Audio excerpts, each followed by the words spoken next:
Hello and welcome to the Werewolf by Night bonus show. I'm Matt Howell. I'm Jacob Balcom. Thanks for joining us this week, listeners. You are much appreciated patrons. I want to drop a note real quick about some tech stuff. I'm currently working on the Patreon page with their podcast provider or host called Acast, and there is a way to merge the existing show's podcast and the bonus show podcast and have them both appear in your feed, whichever podcast application you use, seamlessly. I haven't quite figured that out yet, so I need to chat with those folks. I will work that out to where you can get your bonus shows wherever you normally get the regular show, which is the aim here. I want this to be easy for you. In the meantime, you can still download the MP3 from the Patreon page, but I'm trying to fix that for you. So that is our object. That should be fixed in a week or so. In the meantime, we have Werewolf Multimedia. I just want to say before we start this that I picked this without having seen it. This was, I just searched werewolves in cinema history or something to that effect and wrote down a couple things I hadn't seen. And we watched Werewolf Woman, which was an Italian film from 1976. I also feel obligated to just issue a trigger warning because there is sexual assault in this film. So if that is something that's problematic for you, then I would skip ahead. Maybe I'll drop in a little audio cue here telling you where to go in the show to avoid discussion, because it's a major part of the plot and it happens on screen and in exposition. Yeah. If you want to skip the discussion of Werewolf Woman, jump ahead to the 13-minute, 30-second mark. Thanks. So, yes, this was directed by, I don't have my notes actually. Rino, do you have the notes? Written and directed by the same feller? No, I didn't have his name written down. Sorry. Doesn't matter. Not really. I don't know what else he did. You can find this film for free on Tubi. Again, this is I'm a fan of sleaze and exploitation cinema. This is prime stuff. I mean, I was a little gobsmacked at a couple points here.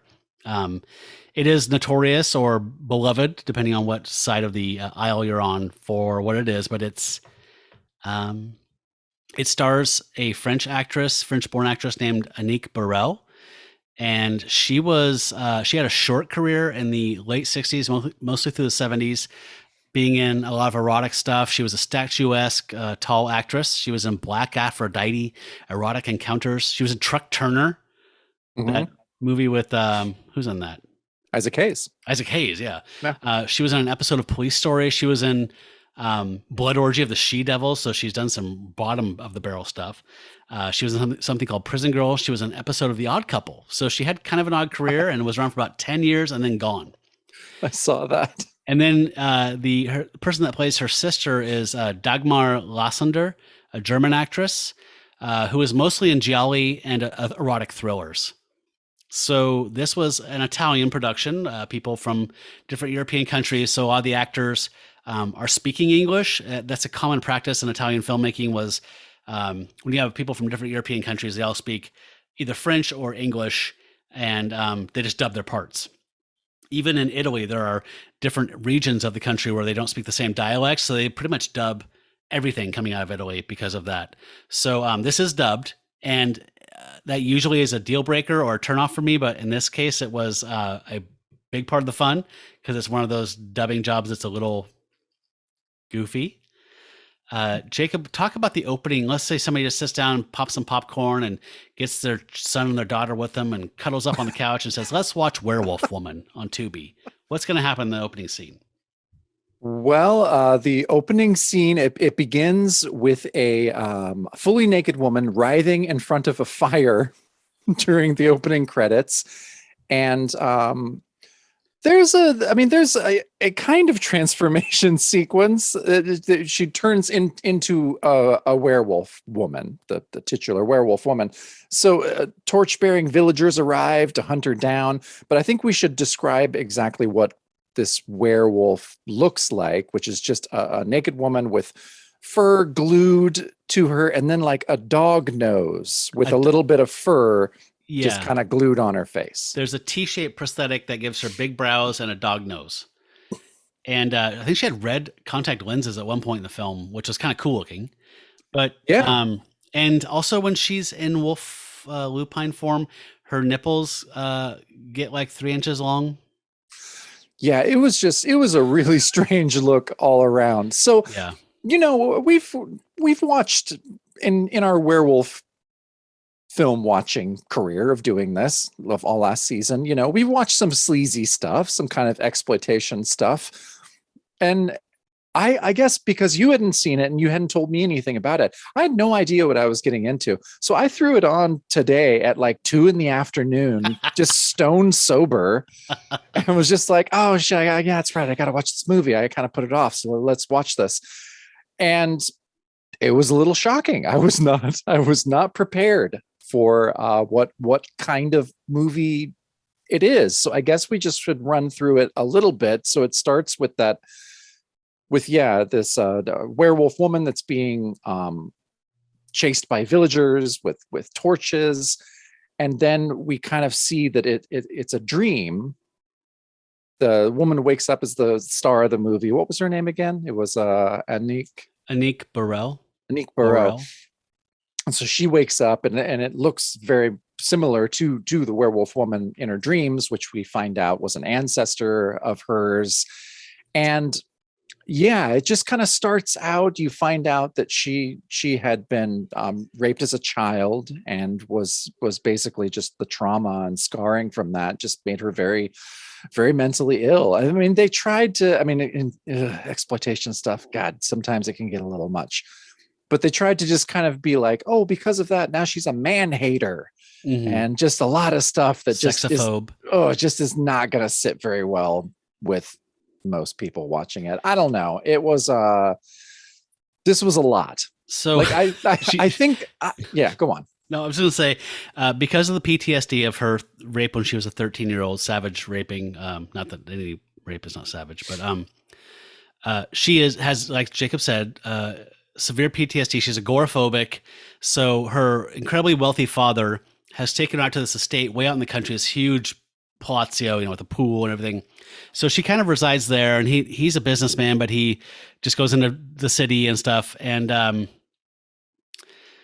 so yeah, she wakes up from that dream, and we get all this backstory because she's so upset by that dream. We find out that she had found a cameo of her ancestor that she dreamed about, who was supposedly a werewolf, and they are dead ringers for one another, of course.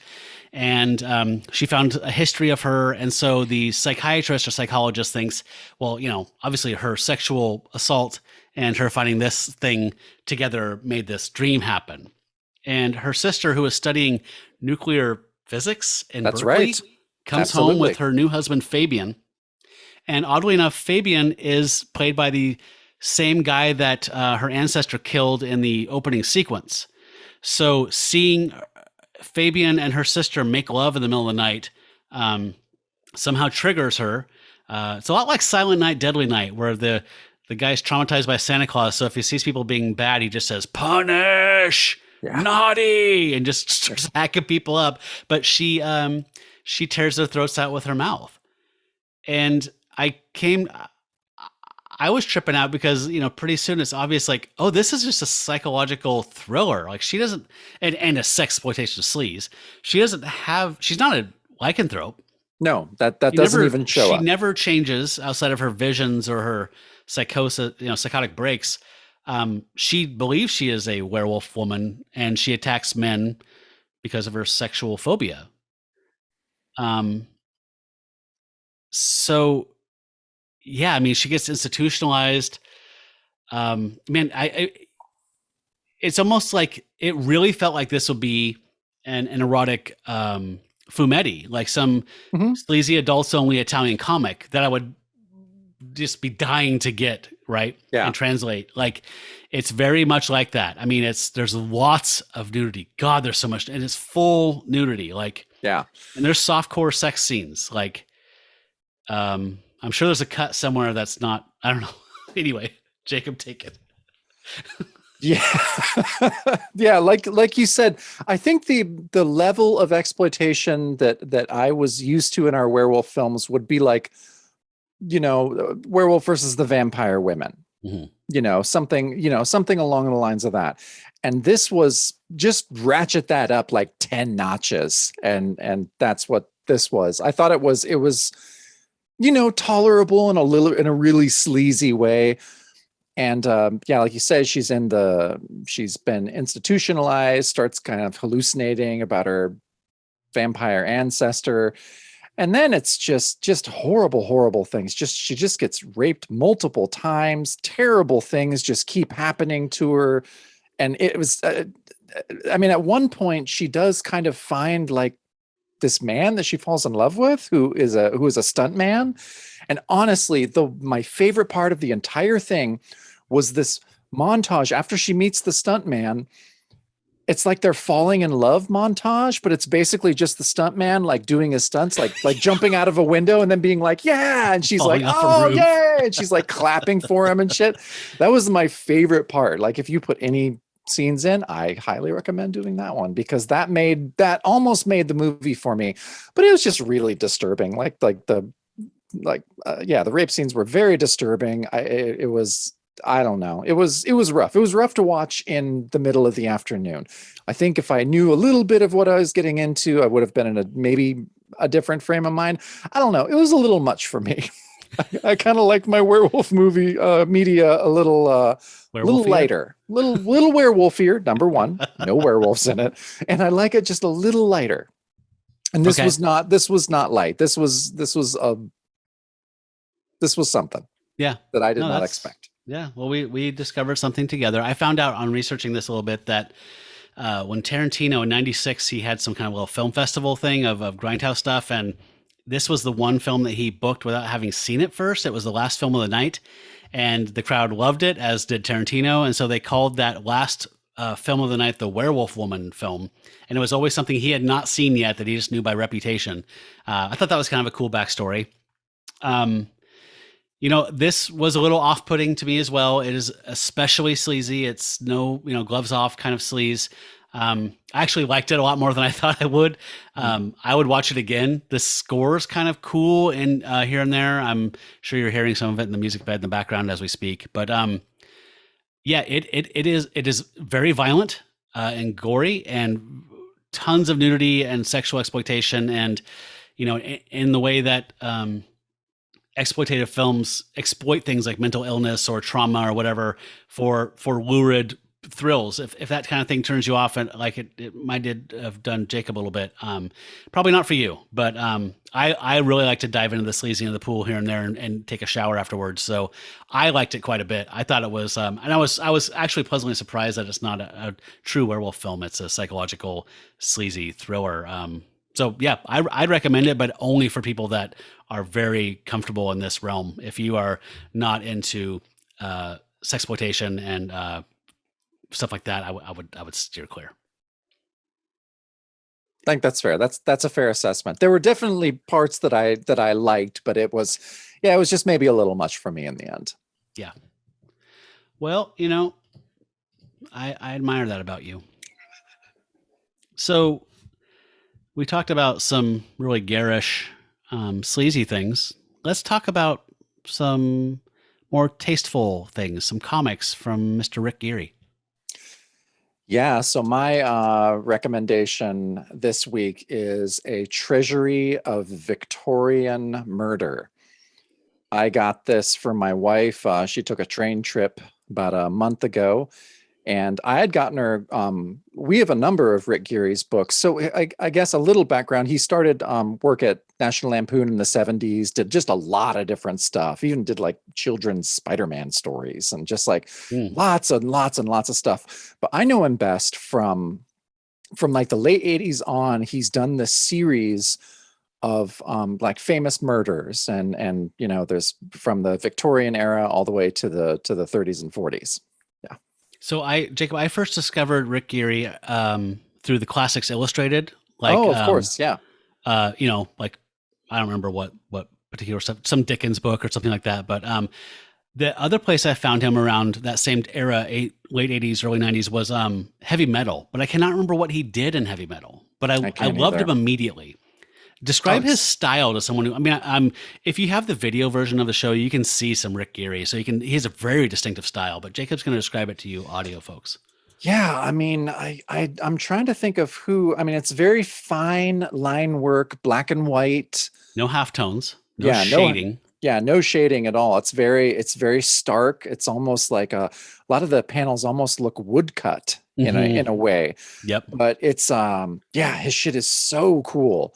And yeah, the one that I've recommended is a good compendium of his stuff. It has his story on Jack the Ripper, H. Holmes, I think even the assassination of President Garfield, and yeah, and then some other kind of like lesser known stories. The first three murders from the Victorian ones aren't ones that I'm as familiar with. My wife is. She is there's a lot of Victoriana and all that era is her era. So yeah, I got it for her and then read it myself, and I really really liked it. I think this is the one out of all the ones that I've read of his that I would recommend. So I'm sorry, that's a compendium of Victorian murder. Yeah, a Okay. treasury of Victorian murder. Okay. So I think I've read all of his so far. He went into the 20th century. He did um, I think it's still ongoing. He's just really slowed down in his age, but Did like the Stanford White case, mhm. and The Madeline Smith, yep. that ship that just was found completely vacated, like people just Hmm. disappeared. Yeah, if you're a person who likes strange, if you like history and strange, kind of creepy old stories or murder mysteries, true stories, and if you like that kind of stuffy, stuffy's not the right word. It's very formal, but it's playful at the same time. It's so strange, and he uses like Victorian like storytelling devices. Like he'll have these like everything's like little cameos with a character in it and a little label saying who they are, and then like lots of labels and maps and like diagrams, like a you know what I mean, like a what do you call those diagrams you have to make in grade school? Like a Um, diorama. Diorama. It's like a Yeah. little diorama, like a little arrow pointing here. Like here's where the body was, and here's the trap Hmm. door where the people, like the horrible I'm forgetting the name of the people that used to trap the people traveling, and they would invite them in to like rest at their house, and then they would drop them through a trap door and murder them and take all their goods. The horrible benders, the bloody benders. Yes. Have you read that one yet?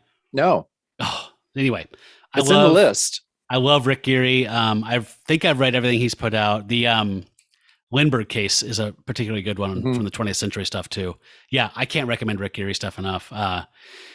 You'll see it, and you know if you like it or not. And but I think everyone should read some, if not all of it. He's amazing.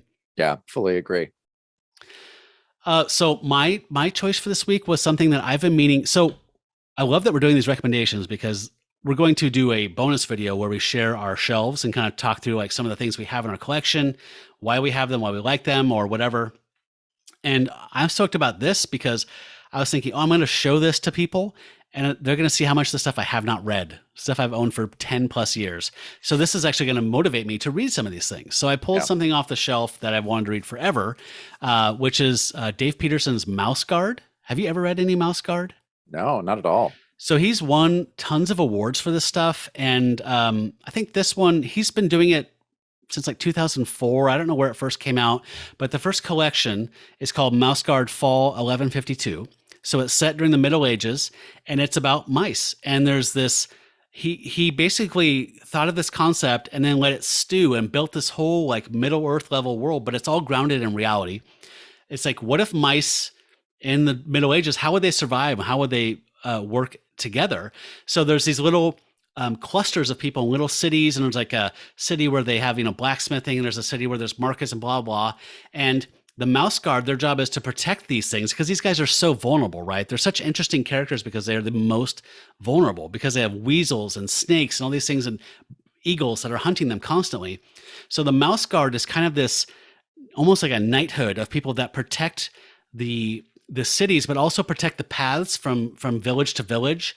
So they help like travelers get from point A to point B, and the characters are totally like engaging. Like I didn't think that there was any way I would care about mice, but the main characters we meet in the first thing are called like Saxon, Kinsey, and Liam, and they immediately have character in the way they're displayed and the way even their names and their little capes they have. Like Liam is a red fur, so he's obviously like an Irishman, and Kinsey he's tall and lanky and has a purple cloak with a staff, and he's like the smarter one. And Saxon is short and he has the short fuse, and he just kind of charges into stuff. And so this first collection covers basically covers one story about a mutiny among the mice and trying to overthrow the capital city of the mice and take over and kind of change the way things are going.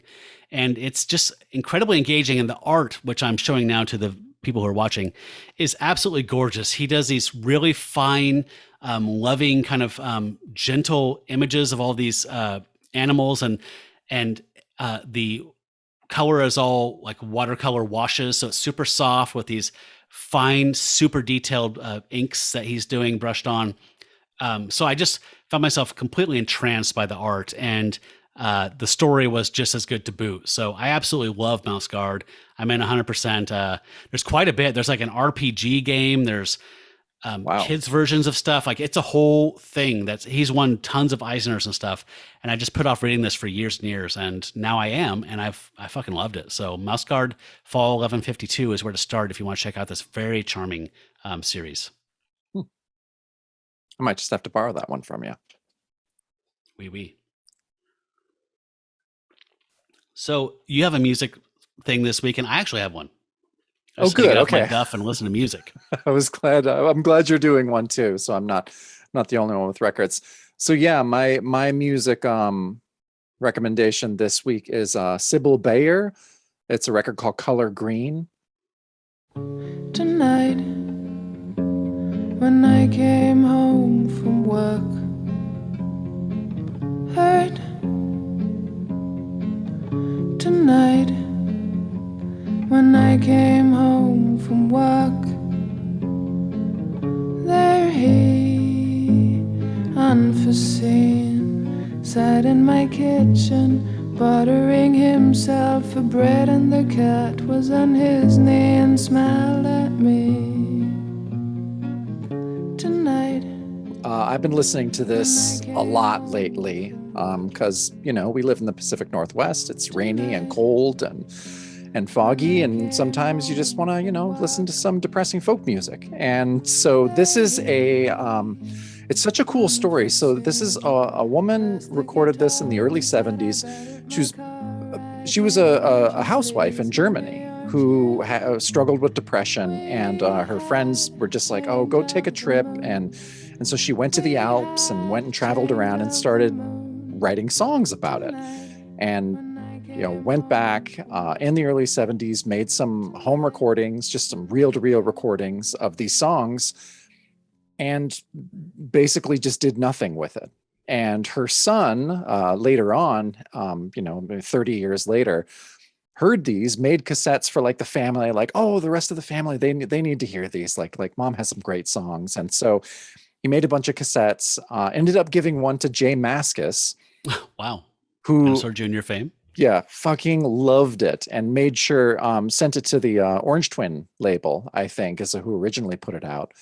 And so she's kind of a mysterious figure. Like she moved later on to America, is still alive, is still living here. But and I guess when the record, I think, was reissued in like 2007 or something, maybe a little later.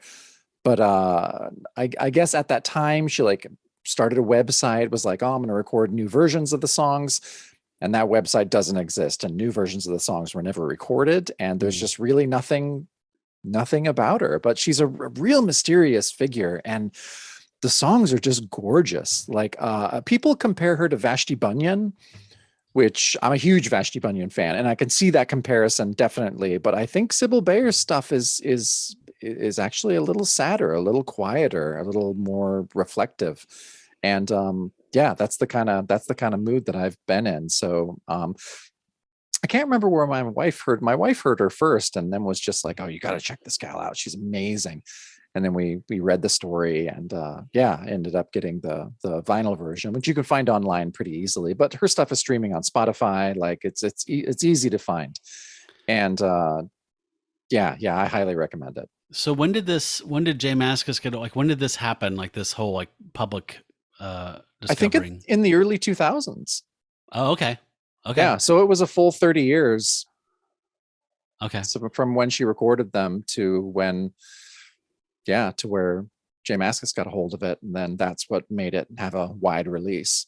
And people kind of, glommed onto the story because it's kind of a cool story. And like, record geeks, we love unheard, unreleased, hidden records finally, coming to light. And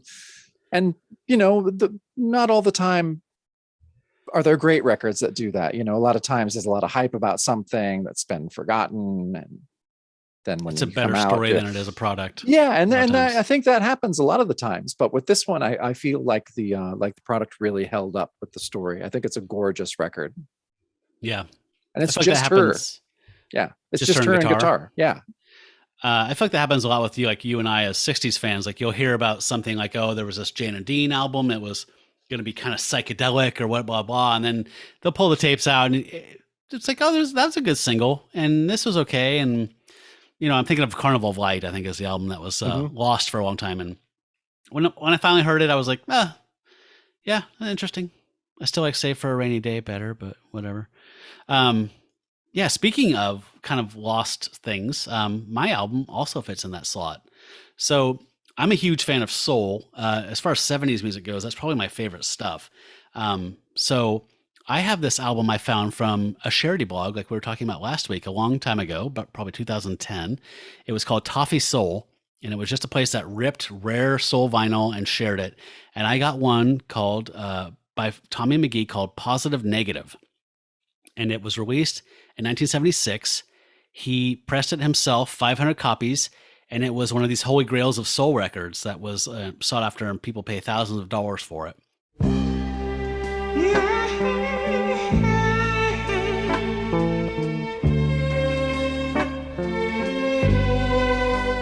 Girl, I love you.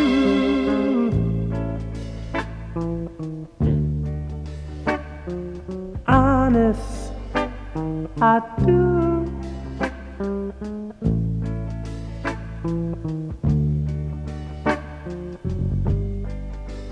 And I'm guilty, baby,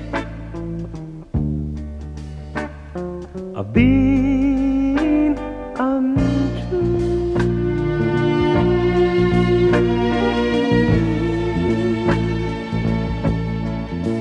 What you heard. And Tommy McGee was from, I want to say Detroit. He was in a band in the late 60s, and he got signed to a label, and he got encouraged to go solo and just be a solo act. And he, musical reference points, definitely Al Green, a little bit of Curtis Mayfield. He signed a deal to a label, and he it's one of those things where it's just like almost was, nearly ran, like just the label went with Ohio Players, and they could put money behind all these different artists and just never really gave him his due. And he kept working on this solo album called Positive Negative from 1972 on, and ended up kind of funding it himself, I think, and did that really small pressing. And so I found a really nice clean rip of that like 12 years ago, and it peeled my head back. I mean, I love soul, and it just blew my fucking mind. And then maybe 2 years ago, Numero Group Albums, the record company, reissued it. They've also just reissued something of his that's some stuff with his band that was before he went solo, called like the TMGs, I think is the name. And a couple songs off of Positive Negative, and a couple songs afterwards. And he's one of these guys where I assumed he died, because I never heard anything about him. But when researching him this week, I found pictures of him from the early 80s where he's all cool and clean and, 80s cool looking hip. So he actually cut stuff later. He just kind of faded away. I can't tell if he's alive or dead, but I absolutely love it. And Numero Group reissued it, and I believe the vinyl went out of print pretty fast. I think they did 5,000. But all of his stuff is on Bandcamp, so you can buy Positive Negative on Bandcamp, and that collection of that kind of just overview of his entire career, which is on there as well. So, yeah, if you like Soul at all, I cannot recommend Positive Negative enough. It is definitely one of those holy grail albums that is actually worth its reputation. Cool. Well, that sounds great. Yeah. So I don't know. I think you should pick. I think you should pick the next werewolf movie because of what I did. So if you want to watch Wolf of Snow Hollow or Dog or whatever, or want me to download Dog Soldiers, I think we should wait for Dog Soldiers till people can actually watch it themselves, though. Okay. But I'll let you pick it. And yeah, I think maybe we should veer back towards something more modern, but I'm not going to constrict you at all. It is your choice. I touched you in the bad place, so you can pick your movie. Okay, I appreciate that. Yeah, I'll probably go for a more modern one next week, and yeah, just to mix it up a little bit. Okay, cool. Yeah, as far as other business, I think that's about it. Mm-hmm. All right, folks. Well, thank you for listening. As always, let us know what you want, what you think about what we're doing here, and we'll talk to you next week. Say bye, Jacob. All right, bye, Jacob. That's the bonus show. If you're watching this, you can see my jazz hands. If you're listening, you need to go up a tier, bro. Yeah.